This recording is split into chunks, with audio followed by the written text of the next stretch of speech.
హాస్టల్స్లో చేపల కూర క్రీడా పాఠశాలల్లోనూ కూడా సంక్రాంతి పండగ తర్వాత అమల్లోకి కసరత్తు చేస్తున్న రాష్ట్ర ప్రభుత్వం.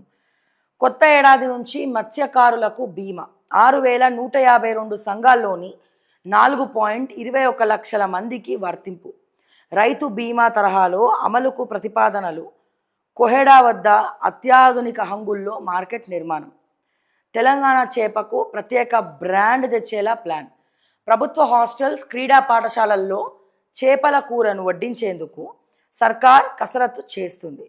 సంక్రాంతి తర్వాత ఈ స్కీమ్ అమల్లోకి రానుంది. అదేవిధంగా రాష్ట్ర ప్రభుత్వం మత్స్యకారుల సంక్షేమం కోసం అనేక పథకాలు తీసుకొస్తుంది. జనవరి నుండి 6,152 సంఘాల్లో సభ్యులుగా ఉన్న 4.21 లక్షల మందికి బీమా ఇన్సూరెన్స్ సౌకర్యం కల్పించనుంది. రైతు బీమా ఎన్నో కుటుంబాలను ఆదుకోగా అదే తరహాలో మత్స్యకారులకు సైతం బీమా ప్రకటించనుంది. సాధారణ ప్రమాద మరణం కానీ శాశ్వత వైకల్యానికి 5 లక్షలు, పాక్షిక వైకల్యం 2.5 లక్షలు ప్రమాదం కారణంగా ఇవ్వనుంది. నిజంగా ఇది అమలయ్యి అంటే దీని గురించి మనం నో కమెంట్స్.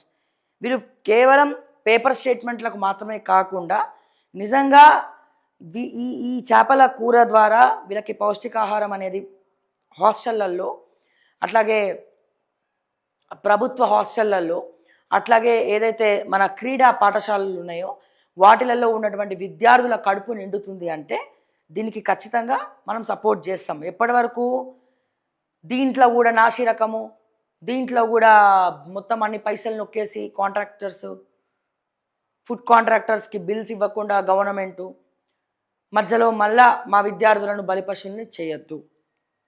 మరొకసారి నేను రిక్వెస్ట్ చేస్తా ఉన్నాను.